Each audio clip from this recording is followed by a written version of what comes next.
माल की चर्बी आई उसे पता ही नहीं। और तो और खानदानी अमीर तो और हैं, जो नए नए होते हैं उनके नखरे और हैं,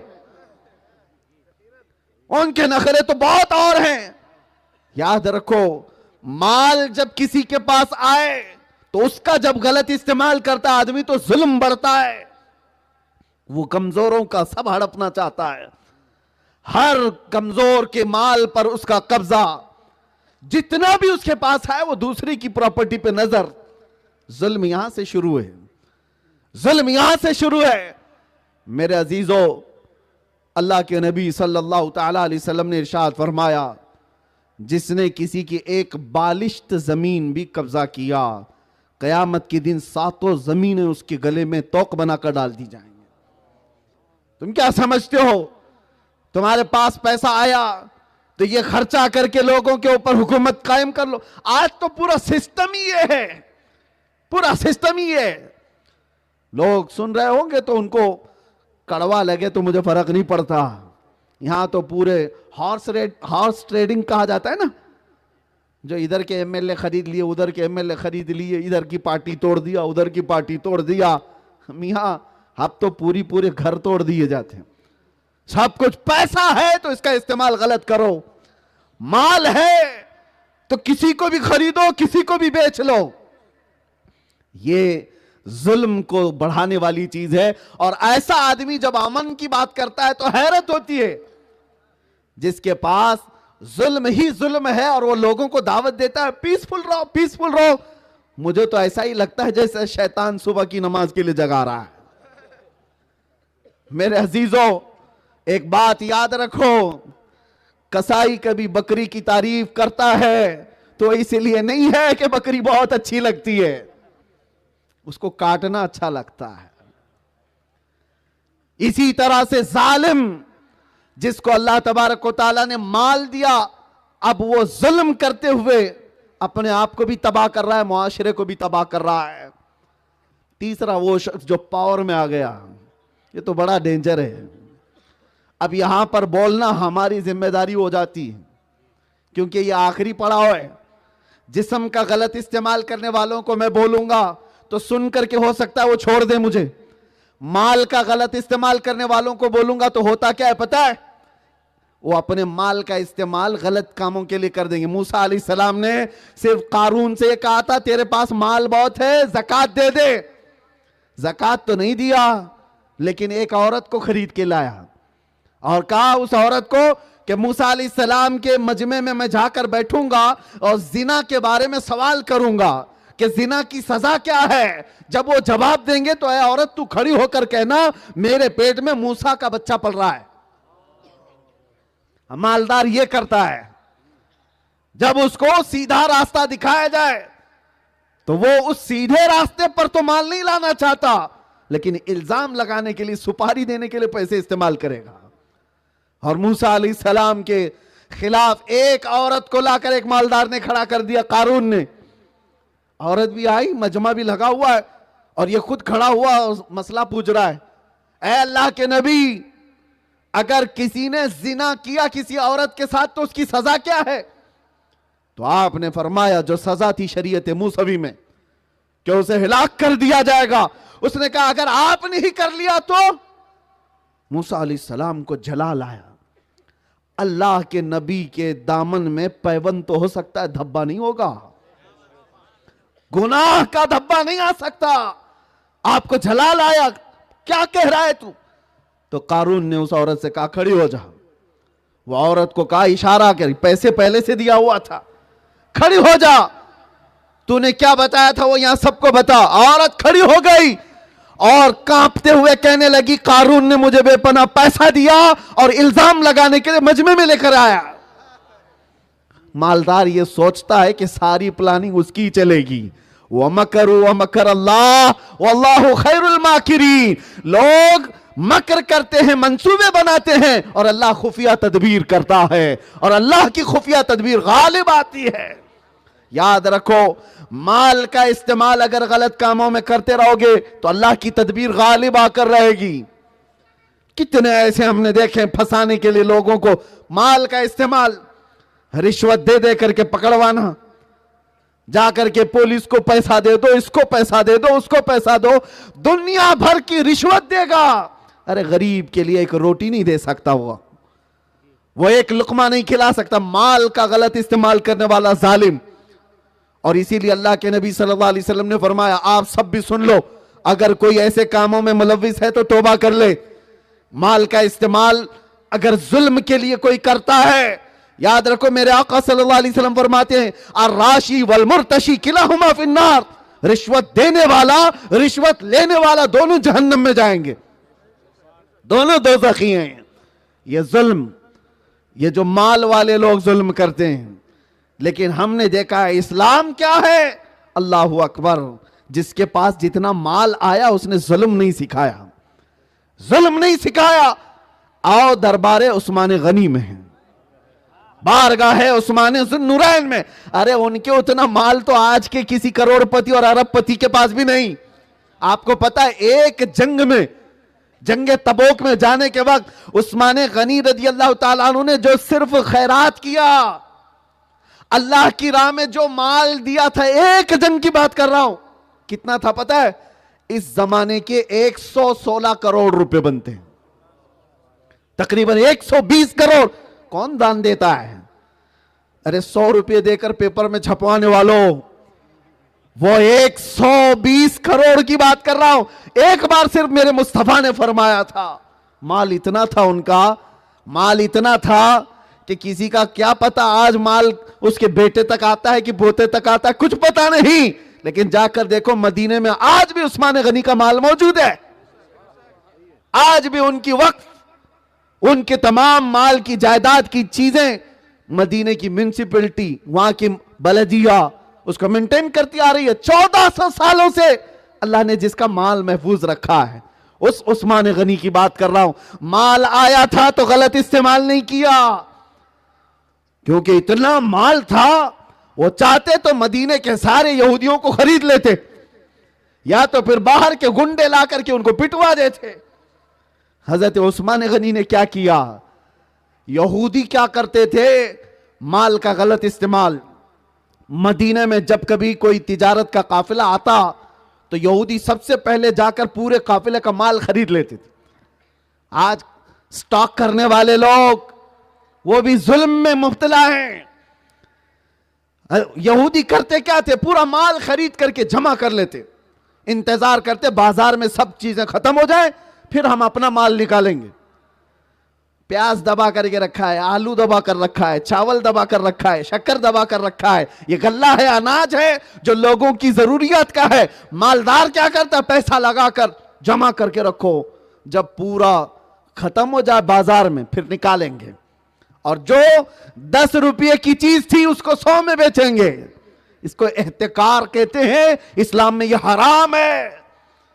यहूदी यही करते थे, माल खरीद लेते और मदीने वालों को बहुत महंगे दाम में भेजते थे। एक बार ऐसा हुआ कि मुल्क शाम से तिजारत का काफिला आया, अभी सुबह पौ फुटने से पहले वो काफिला मदीने में दाखिल होने वाला था। कई मील दूर जाकर उस्मान गनी ने पूरी तिजारत का काफिला खरीद लिया, पूरा माल पहले से खरीद लिया। मदीने में बहुत ज्यादा डिमांड था माल का, उस वक्त लोगों को बहुत जरूरत थी। हजरत उस्मान गनी माल खरीद कर लाए। यहूदी सुबह उठकर गए, देखा अरे पहले से बिक गया है पूरा, कुछ भी नहीं था, फूटी कोड़ी भी नहीं। हजरत उस्मान पूरा ले चुके। यहूदियों ने पूछा, ये पूरे आज भी मार्केट की काला बाजारी जो यहूदी कंट्रोल किए हुए हैं, ये जो पूरी इकोनॉमिक वार है, ये कौन करवा रहा है? अब बोले तो लोगों को ऐसा लगता है, इसकी डिटेल में जाओ, आज भी यहूदी वही करते हैं, बाजारों पर कंट्रोल, गोल्ड को ऊपर ले जाना, नीचे ले जाना, इकोनॉमी को गिराना, उठाना, शेयर बाजार के सारे ये सब गुत्थियां कौन देख रहा है? ये सब।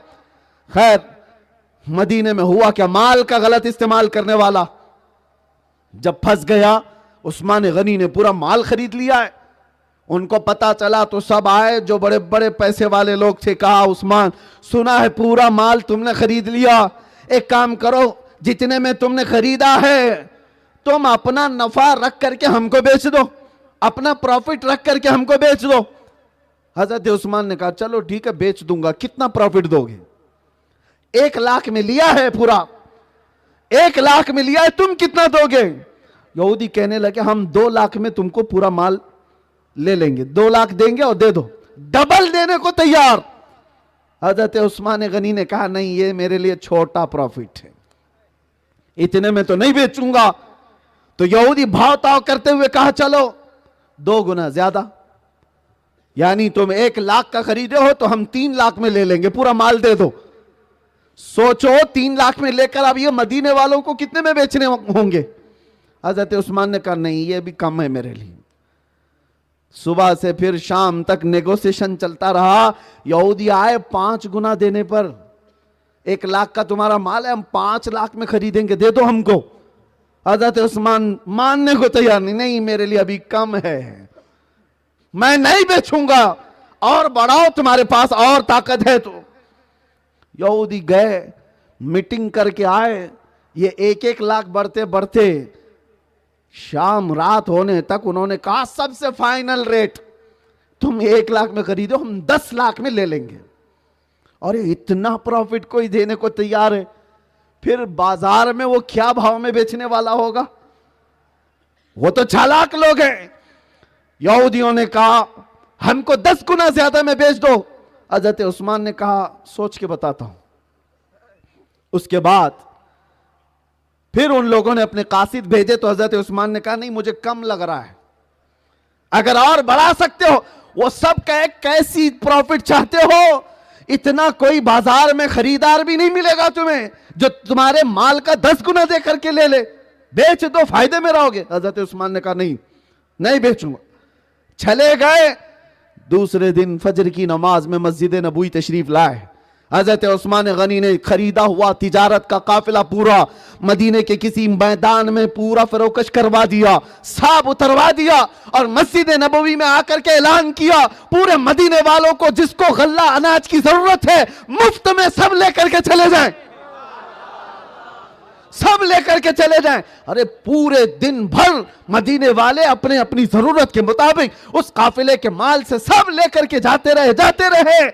रात तक तो पूरा माल खत्म हो गया। यहूदी हैरान थे कि ये कैसा दीवाना है। उस्मान गनी के पास आए, कहा हम 1 रात पहले तुमसे अब खरीदो फरोख्त की बात कर रहे थे, तुमने किसको बेचा और क्यों इस तरह से बंटवा दिया? उस्मान गनी ने कहा मैं जिसके हाथ में बेचा उसके बराबर तुम प्रॉफिट दे भी नहीं पाओगे, तुम दे ही नहीं सकोगे। यहूदियों ने पूछा कितने में नफे में बेचा? कहा मैंने 1 दिया है 70 गुना के बदले, और किसी और को नहीं, मेरे रब के हाथ बेच दिया। नारे रिसालत मसलके आला हजरत अल्लामा मुफ्ती सलमान अजहरी साहब क़िबला, नारे तकबीर। मैं अपने रब के हाथ बेच दिया। अल्लाह ने फरमाया है जिसने अल्लाह की राह में 1 दिया बदले में अल्लाह उसे 70 गुना ज्यादा अता करेगा। यह अल्लाह का वादा ही तो है जो उस्मान गनी का माल आज तक बचा हुआ है। माल का इस्तेमाल कैसे किया? यहूदी तो एहतिकार करते थे, गरीबों की जरूरत के मुताबिक अपना माल निकालकर औने पौने बेचना या उनको महंगे दामों में बेचना, यह जुल्म है।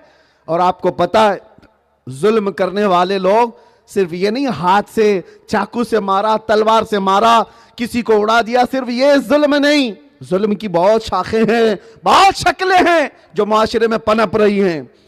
मिलावट करने वाला जालिम कहा गया है, दूध में पानी मिलाने वाला, तेल में केमिकल मिलाने वाला, अनाज को मिलावट के साथ बेचने वाला जालिम है शरीयत इस्लाम की नजर में, और कहा गया पूरे मुआशरे को तबाह कर रहा है।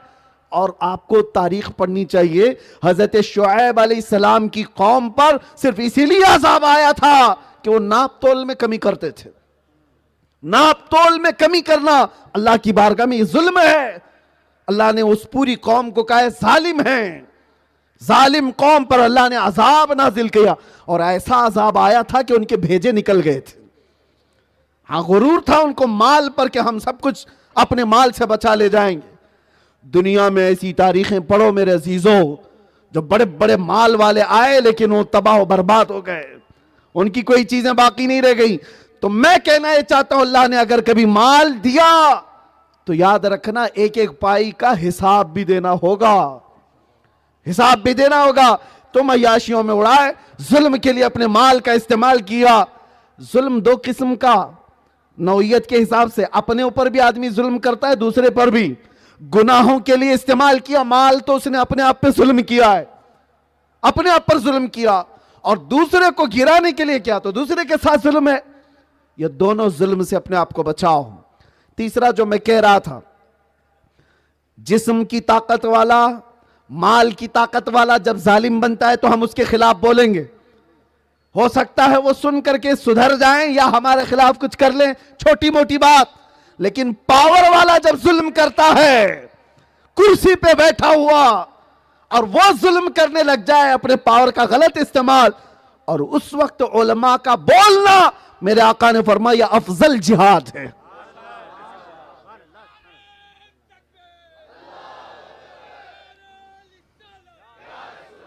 अल्लाह के हबीब सल्लल्लाहु तआला अलैहि वसल्लम फरमाते हैं, इन्ना अफजल अल जिहादी कलिमतु हक़्क़िन इंदा सुल्तानिल जाइर।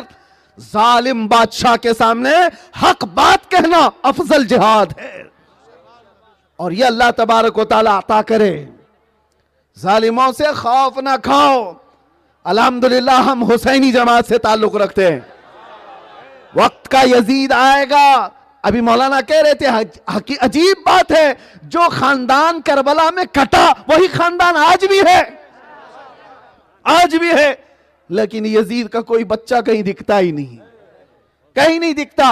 अरे ना बच्चा दिखता है, ना उसका चच्चा दिखता है, ना ही कोई खानदान, ना ही कोई घर बार, ना वो सल्तनत जिस पर बैठकर जुल्म किया।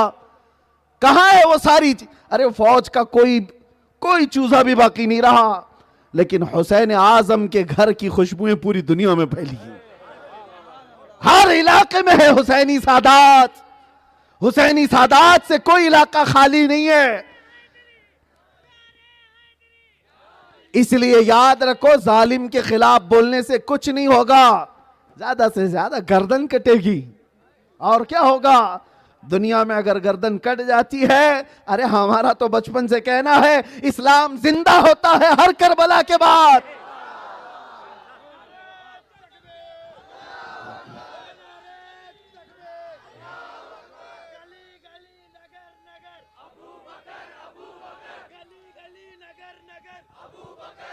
वाह। जालिम के खिलाफ हमें अपना रवैया इख्तियार करना। ये तमाम तरह के जो जुल्म हैं, इन जुल्म के खिलाफ कौन उठेगा? ये उलमा, ये मुबल्लिगीन, ये दुआत। अगर ये ना बोलें तो पूरी कौम में फसाद हो गया, फसाद हो जाएगा। हर आदमी ताकत वाला गलत इस्तेमाल करेगा और जालिम बनेगा, हर माल वाला जालिम बनकर बैठा रहेगा। उलमा अगर ये ना बोलें, और इनको क्या है आज, ये ट्रस्टियों से डर रहे हो, मस्जिद के मुतवल्ली, जमात के सदर, ये मौलाना और उलमा की गर्दन को दबा कर बैठे, वो भी जालिम है। इसलिए कि उसको डर है कि ये आलिम बोलेगा तो सबसे पहले पोल मेरी खुलेगी। याद रखो, अगर अल्लाह ने पावर दिया है मस्जिद की सदारत का, तो याद रखना, ये तुम्हारे बाप दादाओं से लाया हुआ मनसब नहीं है। अल्लाह ने अपनी मस्जिद की खिदमत के लिए तुम्हें चुना है। और इस ताकत का इस्तेमाल किसी आलिम की गर्दन पर बैठ कर ना करना, उसके हल्के को दबा करके। मौलाना यही बोलना जो हम चाह रहे हैं। हाँ, इतने हालात बहुत खराब हैं, हालात बहुत खराब है। हमारे पास भी बहुत आते हैं कान में बोलने वाले, और वो कान में बोल के जाते हैं, हम मैदान में बोल के जाते हैं। नारे तकबीर, नारे रिसालत, मसलके आला हजरत, जश्न गरीब नवाज, जश्न दस्तारबंदी, अल्लामा मुफ्ती सलमान अज़हरी साहब क़िबला, खलीफे ताजुश शरिया, खलीफे ताजुश शरिया, सरजमीने घट परवा, नौजवानाने घट परवा, नारे तकबीर। अगर पावर के साथ जुल्म करने वाले के खिलाफ आवाज ना उठेगी तो एक दो नहीं, हजारों उस जुल्म का शिकार हो जाएंगे, हजारों शिकार हो जाएंगे। इमाम हुसैन रदी अल्लाह ताला अन्हु को अगर कोई उंगली उठाकर ये पूछता है क्या जरूरत थी उस वक्त, हालात इतने बिगड़े हुए थे उनको खानदान लेकर जाने की, याद रखो अगर इमाम हुसैन नहीं गए होते शायद हर मस्जिद का इमाम चोर खड़ा हो जाता। लोग दुनिया वाले ये कहते चोर जब खलीफा बन सकता है तो मस्जिद का इमाम क्यों नहीं बन सकता। शराबी और फासिक और फाजिर अगर वक्त का खलीफा बन सकता है तो दुनिया को मिजाज भी ये मिल जाता, हम अपनी मस्जिद का इमाम भी ऐसे को बना लेंगे। इमाम हुसैन ने सिर्फ उस करबला की जंग नहीं लड़ी, वो कयामत तक के लिए एक दलील दे करके गए कि जो भी पावर का गलत इस्तेमाल करेगा, ऐ नौजवानों चाहे मर जाओ अपना इमाम तो हुसैन जैसा ही जमा करना, यजीद जैसा नहीं, एक्सेप्ट कभी ना करो। हाँ हालात ऐसे आ जाएं हम बहुतों को एक्सेप्ट करके चल रहे हैं तो इसका मतलब ये नहीं कि हम उनसे राजी हैं, हम बोलेंगे आखिर वक्त तक।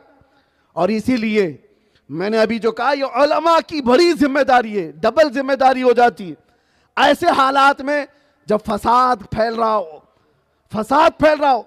और एक बात मैं बता दूं, उलमा ज़वील एहतराम इन सब से खास तौर पर अल्लाह के हबीब सल्लल्लाहु अलैहि वसल्लम के हदीस का मफहूम, जब उम्मत पर हमले हो, इस्लाम को निशाना बनाया जा रहा हो, उस वक्त खामोश बैठने वाले को गूंगा शैतान कहा गया है।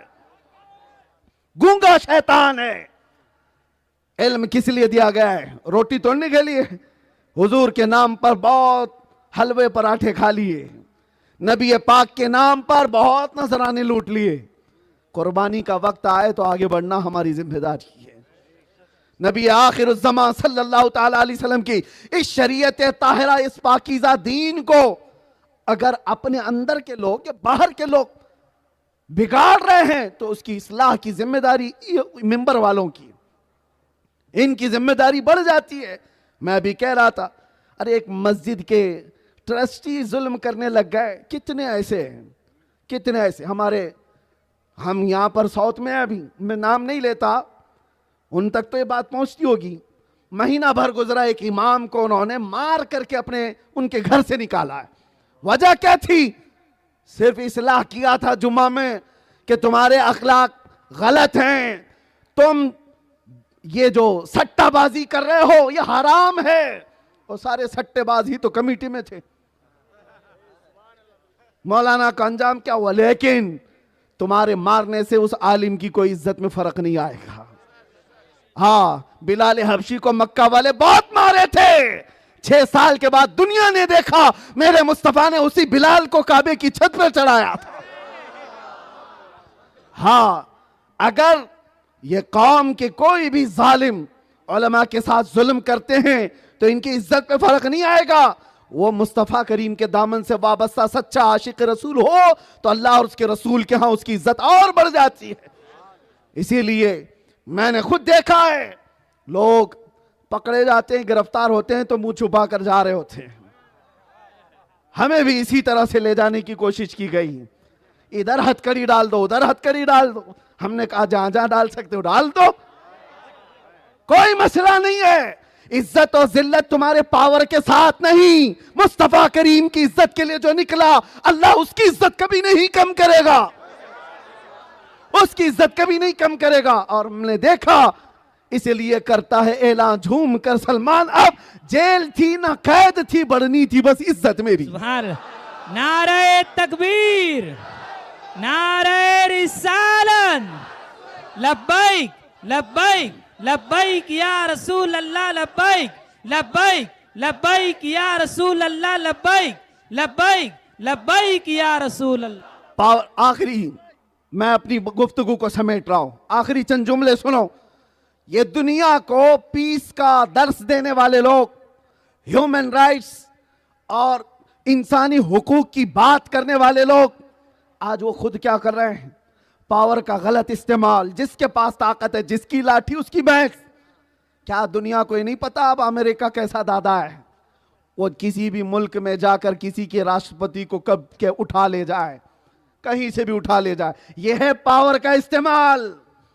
जिसके पास ताकत आई उसका इस्तेमाल इस तरह से करे। और गरीब मुल्क तो बेचारा वो तो सिर्फ और सिर्फ अपनी सरहदों की हिफाजत के लिए लोगों से गुहार लगाता बैठा है। दुनिया में यही चल रहा है। और ये ऐसे बड़े लोग फिर दुनिया को पीस का दर्श देते हैं, जो आइटम बम रखे हुए हैं, जो बड़े बड़े मिसाइल बना रहे हैं, रोज हथियार बेच रहे हैं पूरी दुनिया को, और फिर कहते हैं नहीं पीस कायम रखो, पूरी दुनिया में अमन कायम रखो। तुम बना किस लिए रहे हो हथियार? तुम्हारे बनाए हुए हथियारों से गज्जा में 40,000 बच्चे कत्ल हो गए, और दुनिया को तुम पीस का दर्स पढ़ा रहे हो, अमन की बात कर। पावर का गलत इस्तेमाल जब बंदा करता है तब जमीन में फसाद आता है। पावर का इस्तेमाल जब कोई गलत तरीके से करता है तो जुल्म में और फसाद और फितने बढ़ जाते हैं। यही पावर जब इस्लाम में आया है तो इसका इस्तेमाल कैसे हुआ? वो मक्का वाले जो 13 साल तक मेरे आका सल्लल्लाहु अलैहि वसल्लम और उनके सहाबा को मारते थे। अम्मार बिन यासिर की बात देखो, बिलाल हबशी को अंगारों में सुलाते थे, खुबैब इब्न अदी को सूली पर चढ़ाया था, खब्बाब इब्न अल-अरत के कान नाक आंख सब काट लिए गए थे। सहाबा को इतनी तकलीफ दिए हुए वो मक्का वाले, लेकिन नबी पाक सल्लल्लाहु ताला अलैहि वसल्लम हिजरत करके मदीने चले गए। मदीने में इस्लामी हुकूमत स्टैब्लिश हुई, सल्तनत इस्लाम कायम हुई। 6 साल के बाद मेरे आका सल्लल्लाहु ताला अलैहि वसल्लम वापस मक्का आ रहे हैं 10,000 सहाबा के साथ। और मक्का की फतह की तारीख पढ़ लेना, फतेह मक्का की तारीख, रमजान का महीना है, 10,000 सहाबा मेरे आका के साथ आ रहे हैं। और जब मक्का में दाखिल हो रहे, अल्लाहु अकबर, हुजूर पाक सल्लल्लाहु ताला अलैहि वसल्लम ने हुक्म दिया कोई किसी पर जुल्म नहीं करेगा, कोई किसी पर जुल्म नहीं करेगा। पावर आज सहाबा के पास था, पावर आज मेरे मुस्तफा करीम सल्लल्लाहु ताला अलैहि वसल्लम के पास। मक्का जितने खानदान थे सब टूट कर बिखरे हुए इधर उधर भाग रहे थे। और हुजूर जब तशरीफ लाए खाने काबा पे आने के बाद, सहाबा जो सताए हुए थे, रुलाए हुए थे, जिनकी प्रॉपर्टी जायदाद सब हड़पी गई थी, वो भी वहां सहाबा थे। वो सोच रहे थे कि वो जिन्होंने हमें मारा उनको पकड़ के मारना है आज। अल यौम यौमुल मलहमा, आज तो गोश्त के छितड़े उड़ने का दिन है। मेरे आका ने क्या फरमाया इस नारे को बदलकर, अल यौम यौमुर रहमा, आज रहम करने का दिन है। सारे वो मक्का वाले पकड़ के लाए गए, कैदी बनाकर लाए गए, जो जंगे बदर में हुजूर के सामने खड़े थे, उहद में सामने खड़े थे, खंदक में सामने खड़े थे, कितनी जंगों में वो सहाबा को मारे हुए लोग थे, कैदी बनाकर लाए गए। हुजूर पाक सल्लल्लाहु अलैहि वसल्लम ने उनसे पूछा, तुम मेरे बारे में क्या गुमान करते हो? मक्का वालों ने कहा, अंत करीम इब्नु करीम इब्नु करीम, आप करीम हैं, आपके बाप करीम, आपके दादा करीम। हुजूर पाक ने फरमाया, इज़हबू अंतुम तुलका, जाओ तुम सबके सब आजाद हो। किसी एक के साथ भी पावर का गलत इस्तेमाल नहीं हुआ है। वहां ताकत थी, पावर था। उस वक्त रसूल करीम सल्लल्लाहु ताला अलैहि वसल्लम ने क्या वो मक्का में कैद हुए सबको फांसी पर चढ़ाया? नहीं मेरे अजीजों, इस्लाम का निजाम ये है, जो तुम्हारे खिलाफ तलवार उठाया उसके साथ जंग है, और जो तुम्हारे साथ सुलह करे उसके साथ सुलह करना तुम पर जरूरी है। ये अल्लाह के नबी सल्लल्लाहु अलैहि वसल्लम के फरामीन। पावर का गलत इस्तेमाल करने वाले वो इस्लाम को पढ़ें, बाद में इस्लाम पे बोले। इस्लाम के मुतालिक जो ये लोग कहते हैं कि तलवारों से फैलाया गया है, वो कोई और तलवारें होंगी। गरीब नवाज तो कोई तलवार नहीं लेके आए थे, उनके पास तो कोई तलवार क्या, वो फकीराना जिंदगी थी जिनका जुब्बा पैबंद लगते लगते 16 किलो का हो गया था। वो कौन सी तलवार लेकर के आए जो 90 लाख लोगों को नूर इस्लाम देकर चले गए? मेरे अजीजों, इस्लाम की सच्चाई ये है। मैं आप सबसे भी कहता हूं, अल्लाह ने अगर जिस्मानी ताकत दी है, माल की ताकत दी है, या पावर कभी मिल गया, तो याद रखना जुल्म कभी ना करना, किसी अपने से कमजोर पर हाथ ना बढ़ाना, वरना कयामत के दिन क्या यहां से ही तुम्हारे जुल्म का अंजाम शुरू हो जाएगा। ये जितने बैठे आज फिरौन नमरूद, इंतजार करें, मच्छर आने वाला है। हाँ, हर नमरूद का अंजाम बुरा होगा ही। नमरूद भी ये सोचता था कि उसे कोई नहीं खत्म कर सकता, लेकिन तारीख ऐसी बताती है कि मच्छर एक नाक से घुस करके खोपड़ी में खूब खुजली करता था। फिर इतना हुआ कि वो सर फट गया और मर गया। और फिरौन वो ये सोचता था दुनिया में कोई पैदा ही नहीं हुआ जो इसे हिलाक कर दे, लेकिन पानी में गर्क होकर के मर गया। पानी तो बहुत हल्का है, लेकिन बड़े बादशाह को तबाह कर दिया। अबू जहल का घमंड भी ऐसा ही था। अबू जहल बद्र के मैदान में 2 छोटे बच्चों से मारा गया। और अल्लाह की ये शान है, जब कभी कोई ताकत के नशे में चूर होता है, वो छोटी ताकतों से अल्लाह उसको खत्म कर देता है। और आज किसी को अगर पावर का नशा आए और कोई ये सोचे कुर्सी के बाद मैं जो चाहे जिसका घर चाहे बिल्डोज कर सकता हूं, तो इंतजार करो, तुम्हारा भी घर है इंतजार की कतार में। अल्लाह तबारक व तआला का इंतकाम बहुत सख्त है। पावर अगर हाथ में आया तो इसका गलत इस्तेमाल ना करो।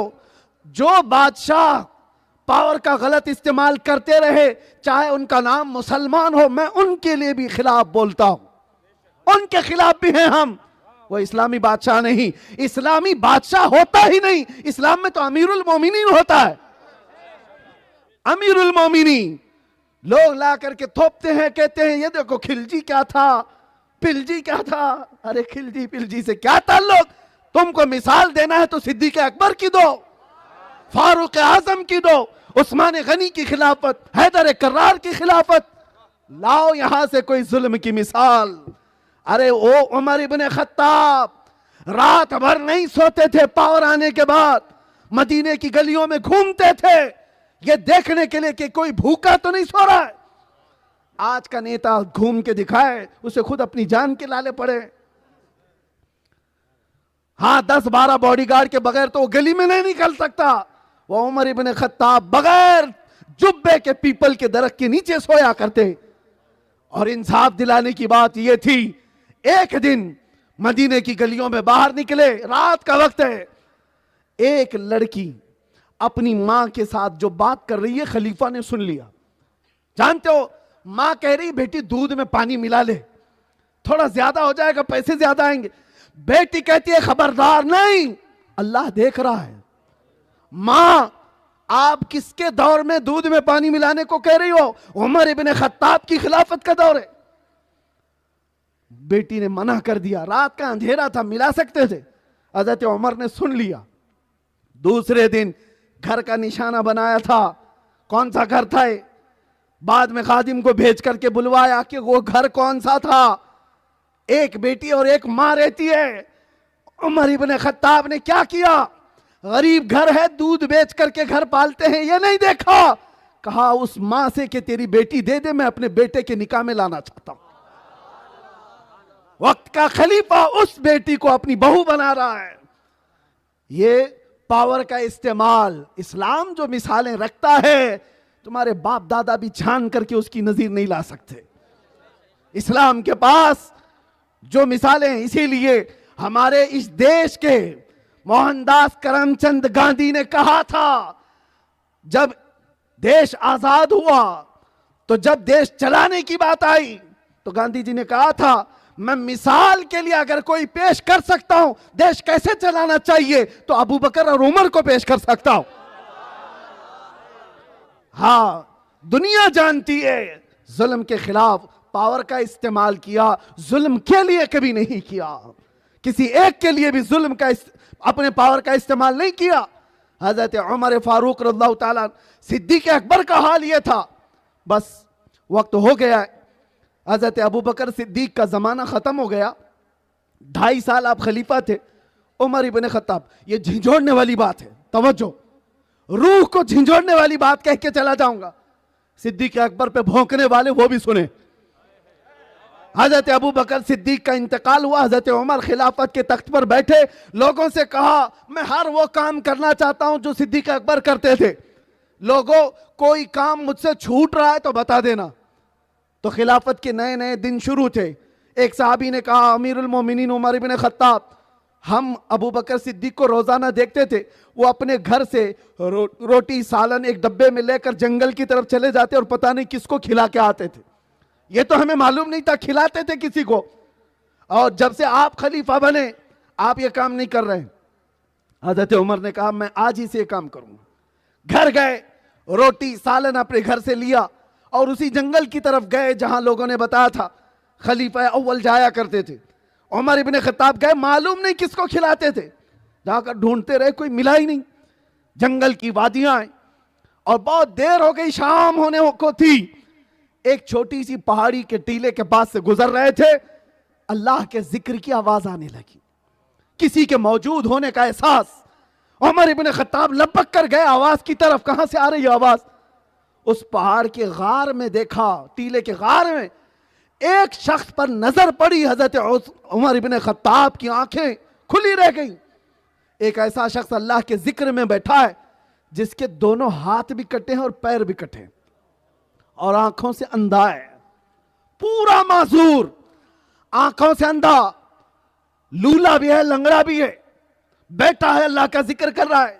हजरत उमर समझ गए कि इसको अबू बकर खिलाने के लिए आया करते होंगे, यही होगा जिसको वक्त का खलीफा अव्वल आकर खिलाता था। हजरत उमर ने उसको कुछ नहीं कहा, जा करके बैठ गए और तोशादान खोला, रोटी को लिया, हाथ तो थे नहीं उस अंधे के, रोटी को सालन में भिगो करके आपने उस अंधे के मुंह में डाला, लो खा लो। जैसे ही उसके मुंह में लुकमा गया, वो चीख मारा, ए आने वाले, क्या अबू बकर का इंतकाल हो गया? क्या अबू बकर का इंतकाल हो गया? हजरत उमर चौंक गए, तू अंधा है, देख नहीं सकता, तुझे कैसे पता कि आने वाला अबू बकर नहीं कोई और आया?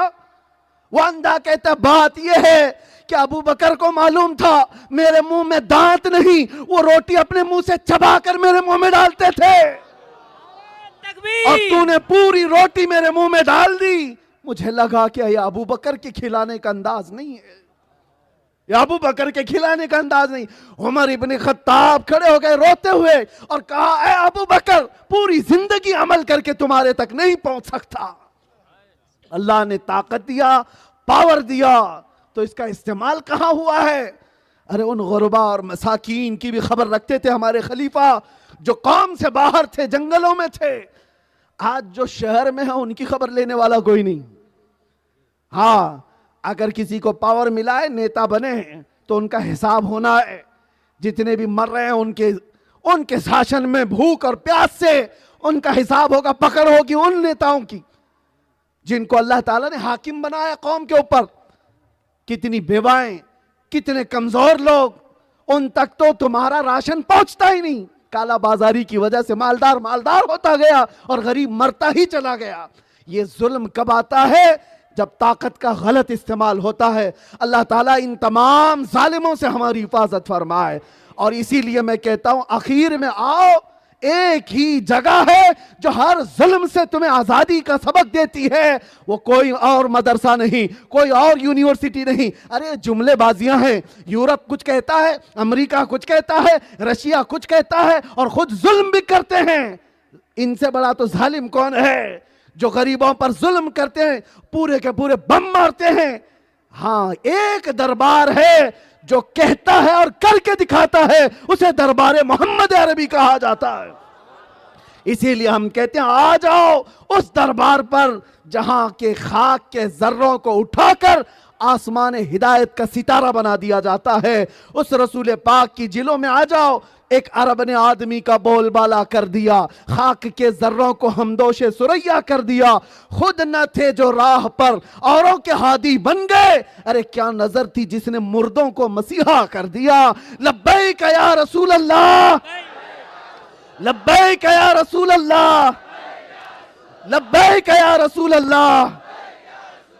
वाखिरु दावाना अल्हम्दुलिल्लाहि रब्बिल आलमीन। आप सबसे गुजारिश है, नज़्म व नस्क, डिसिप्लिन को बरकरार रखें, इसलिए कि आपके अखलाक भी दूसरे देखेंगे।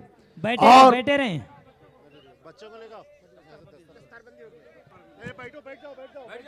आप हजरात बैठ जाएं। जो हुफ़ाज हैं उनके सर पर दस्तारबंदी का मंजर आप देख लें, उनकी हौसला अफजाई हो।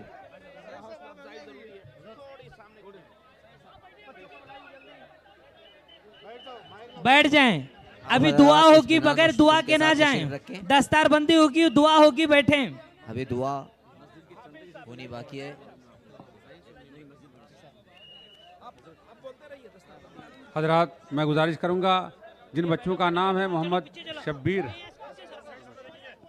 शमीम अख्तर, मोहम्मद शफीक आलम, मोहम्मद दानिश रज़ा, मोहम्मद नासिर रज़ा, मोहम्मद शहजाद आलम, मोहम्मद मुनव्वर हुसैन, वो आगे तशरीफ़ लाएँ। दारुल उलूम रज़विया मोहम्मदिया दुबदाल की दस्तारबंदी होनी है हजरत के मुक़द्दस हाथों से।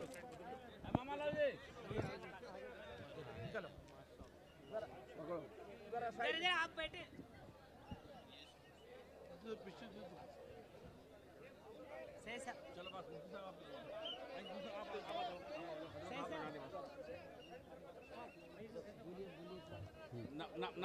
नाम बोल दिया नाम।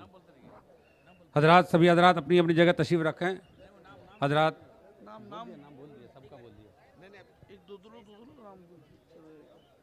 हजरात सभी हजरात तशरीफ़ रखें। जैसे मैंने कहा था, बोल दिया नाम, बोल दिया सबका बोल दिया।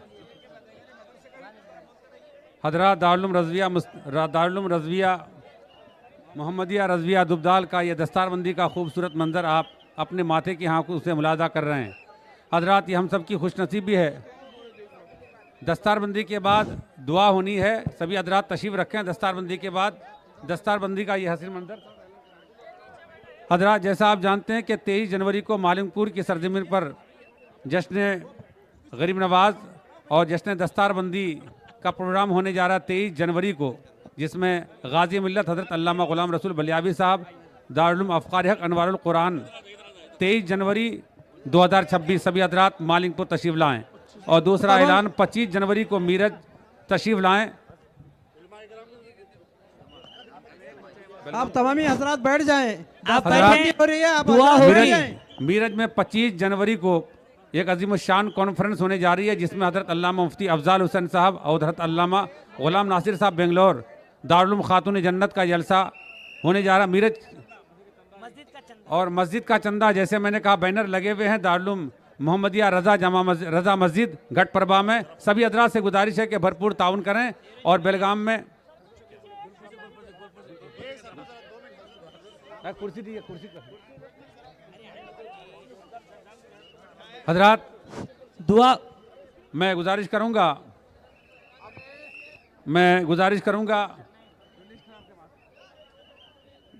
इस्लामिक उलमा इकराम से गुजारिश है कि इंटरनेशनल स्टेज पर इस्लामिक जरा बैठ स्कॉलर जाएं। हजरत की अल्लामा बारगाह में गुलाब मौलाना पीछे हट शेख जाएं, मोहम्मद ये बैठ जाएं। सलमान पीछे अजहरी आ जाए, साहब गाड़ी को आने की दीजिए, गुलपोशी के रास्ता लिए दीजिए। हमारे जनाब शौकत आए हुए साहब मेहमान की कब्बूल मेहमान नवाजी मुतवल्ली करनी है, जरा बैठ जाएं। मुतवल्ली जामा मस्जिद घटप्रभा वो तशरीफ आप लाए। हजरात से गुजारिश है, शहीद हो जाएं। अभी दरूद और सलाम और पढ़ा जाएगा। दावत इस्लामी का प्रोग्राम, दावत इस्लामी का 2 रोज़ा इज्तिमा बेलगाम में 24-25 तारीख को अमन नगर बेलगाम में होने जा रहा है। सभी हजरात से गुजारिश है कि 24-25 जनवरी को आप चैन बनाएं। बेलगाम सभी हजरात उलमाए आप किराम से वहाँ तशरीफ गुजारिश है लाएं। कि बैठ जाए अपनी सीटों पर, अगली स्टेज बैठ जाए।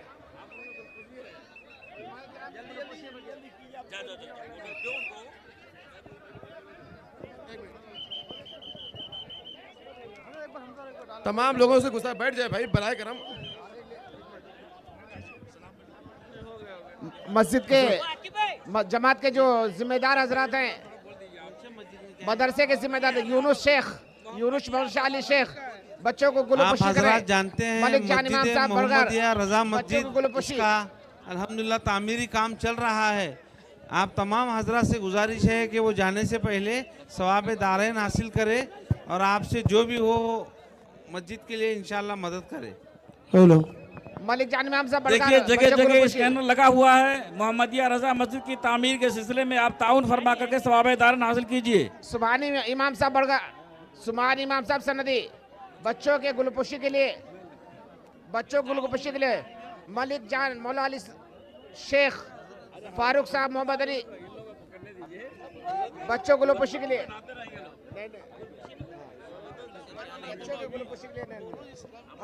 हसन साहब मुल्ला शोलापुर, बच्चों गुलपोशी के लिए आ गए।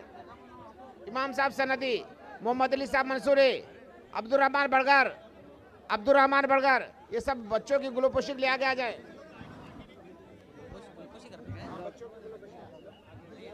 अब बच्चे बैठ जाए कीजिए, उसके बाद ही उसी टाइम 2 मिनट कीजिए, तभी हो सकता है। एक ही रास्ता है, सलाम पढ़िए, सलाम शुरू कीजिए, तभी लोग ये होंगे, कंट्रोल होंगे। सलाम कीजिए तभी कंट्रोल होगा। मुस्तफा जाने रहमत पे ला लाखों सलाम शम्ए बज़ में हिदायत पे लाखों सलाम। हम गरीबों के आका पे बेहद दरूद, हम गरीबों के आका पे बेहद दरूद, हम फकीरों के सरवत पे लाखों सलाम। मुस्तफा जाने रहमत पे लाखों सलाम। हम यहाँ से पुकारे वहाँ वो सुने, हम यहाँ से पुकारे वहाँ वो सुने। मुस्तफा की समाअत पे लाखों सलाम। डाल दी क़ल्ब में अज़मते मुस्तफा, डाल दी क़ल्ब में अज़मते मुस्तफा। सैयदी आला हज़रत पे लाखों सलाम। मुझसे खिदमत की कूद सीखा है रज़ा, मुझसे खिदमत के कूद सीखा है रज़ा। मुस्तफा जाने रहमत पे लाखों सलाम। शम्ए बज़ में हिदायत पे लाखों सलाम। हजरात मैं कर देता हूँ। आपके इलाके में जो ज़ेर तामीर मस्जिद है, आप हजरात भरपूर उसका ताउन करें। अल्लाह के घर को अपने घर से पहले बनाने की कोशिश करें। हजरात बहुत लोगों की फरमाइश उस वक्त से हो रही है कि बहुत सारे लोग जो अब तक किसी पीर से, पीर कामिल अहले सुन्नत वल जमात से अभी तक किसी सिलसिले में दाखिल नहीं हुए हैं, वो सभी हजरात, जो लोग भी हजरात मुरीद होना चाहते हैं, अभी तक किसी सिलसिले में दाखिल नहीं है, वो सभी हजरात मुरीद हो जाएं। और जैसे हजरत पढ़ने के लिए कहते हैं वैसे आप पढ़िए, उसके बाद दुआ होगी। आप हजरात जहाँ हैं वहीं खड़े रहें। दिल के पक्के इरादे का नाम मुरीद होना है और अल्लाह और उसके रसूल तक के लिए ज़रिया है इरादत। और जो ऑलरेडी किसी से बैत हो चुके मुरीद हैं वो तौबा करने की नीयत से मेरे साथ मिलकर पढ़ सकते हैं। पढ़ें अऊज़ु बिल्लाहि मिनश शैतानिर रजीम, बिस्मिल्लाहिर रहमानिर रहीम, अस्तगफिरुल्लाह रब्बी मिन कुल्ली ज़ंबिन व अतूबु इलैह, ला इलाहा इल्लल्लाह मुहम्मदुर रसूलुल्लाह सल्लल्लाहु अलैहि वसल्लम। रज़ीतु बिल्लाहि रब्बा व बि मुहम्मदिन सल्लल्लाहु अलैहि वसल्लम रसूलन नबिय्या व बिल इस्लामी दीना व बिल क़ुरआनी किताबा व बिल काबती क़िबला। इलाही मैंने तौबा की अपने पिछले तमाम गुनाहों से, अहद करता हूँ शरीयत मुस्तफ़ा पर कायम रहूँगा। मैं दाखिल हुआ सिलसिला आलिया क़ादरिया में।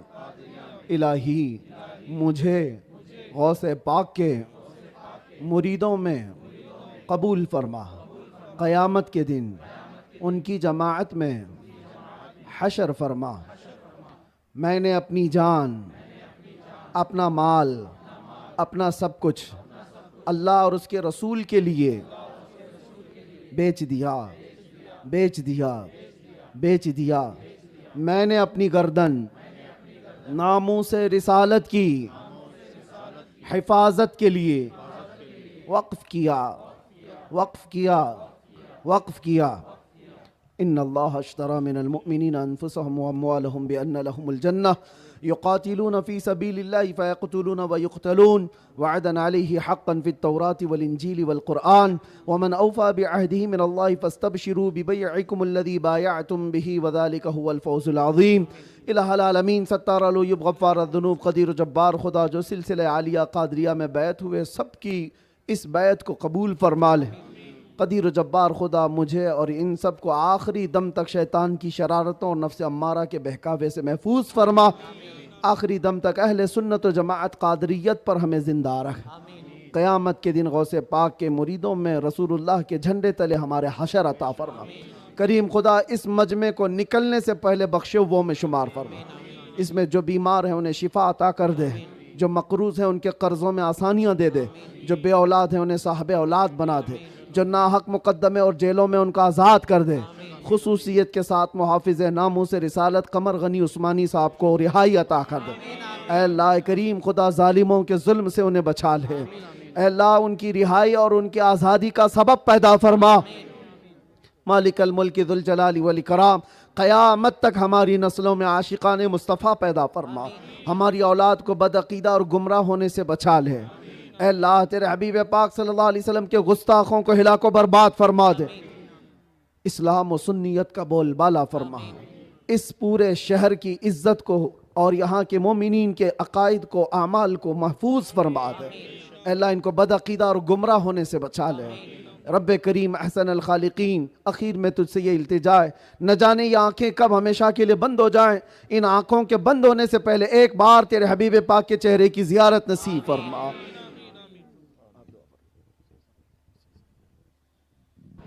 इन्नल्लाह व मलाइकतहु युसल्लूना अलन नबी या अय्युहल्लज़ीना आमनू सल्लु अलैहि व सल्लिमू तस्लीमा।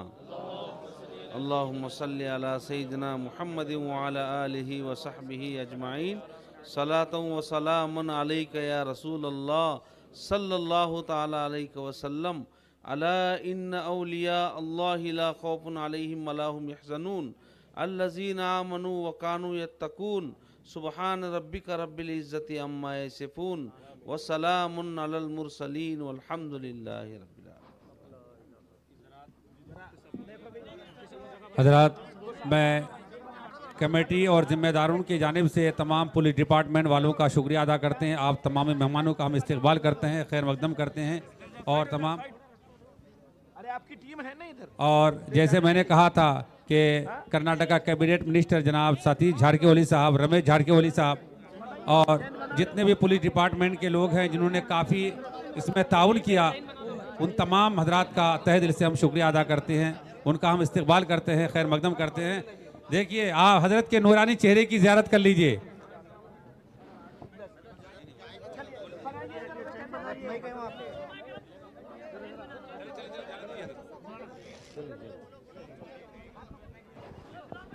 हेलो, जो जिम्मेदार हजरात बच्चों का गुलपोशी करना चाहते हैं ऊपर आ जाएं। जिम्मेदार हजरात जो है बच्चों की गुलपोशी।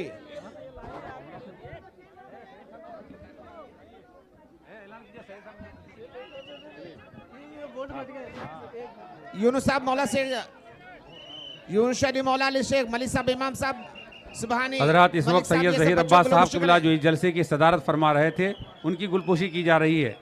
इमाम साहब सनदी ऊपर आए, बच्चों गुलपोशी। मोहम्मद अली साहब मस्तूली, अब्दुल रहमान बड़गार ये ऊपर आकर बच्चों गुलपोशी करें। हसन साहब मुल्ला शोलापुर उनके साथ वाले, हसन साहब मुल्ला उनके साथ वाले ऊपर आके बच्चों की गुलपोशी। हजरत के लिए रास्ता क्लियर करें, आप लोग भीड़ ना बनाएं। बच्चों को हजरत के लिए रास्ता क्लियर करें। बच्चों को बैठ जाओ बेटे। कोई मुसाफा ना करें, अदब का लिहाज रखते हुए हजरत के लिए रास्ता क्लियर करें। और तमाम आने वाले अहबाब का हम शुक्रगुजार करते हैं, आपने इस प्रोग्राम को कामयाब बनाया। हसन साहब मुल्ला ऊपर आ जाएं। हमारे मोहम्मदिया रजा मस्जिद के काउंटर्स लगे हुए हैं और स्कैनर के बैनर भी लगे हैं। शहर में मस्जिद का तामीरी काम शुरू है। आप हजरात अल्लाह के घर के लिए ताउन करते हुए जाएं। मलिक साहब, मलिक शेख, इमाम साहब सनदी,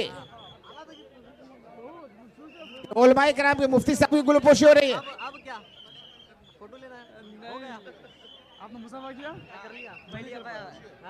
मुफ्ती साहब की गुलपोशी है माशाल्लाह, उलमाए किराम की। ऊपर आ जाए भाई, शोलापुर वाले बच्चों डाले आ गए, जमात के जिम्मेदार।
सैयद सैयद खुदी साहब गुलपोशी, हमारे मुतल्ली साहब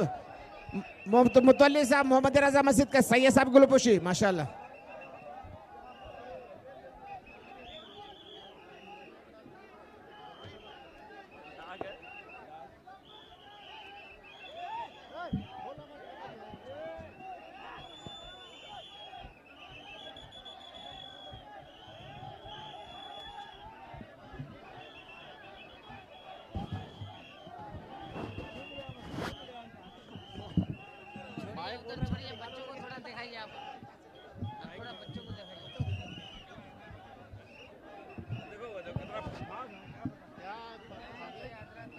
बागेसर गुलपोशी ले ऊपर आए, बागेसर अपने हाथ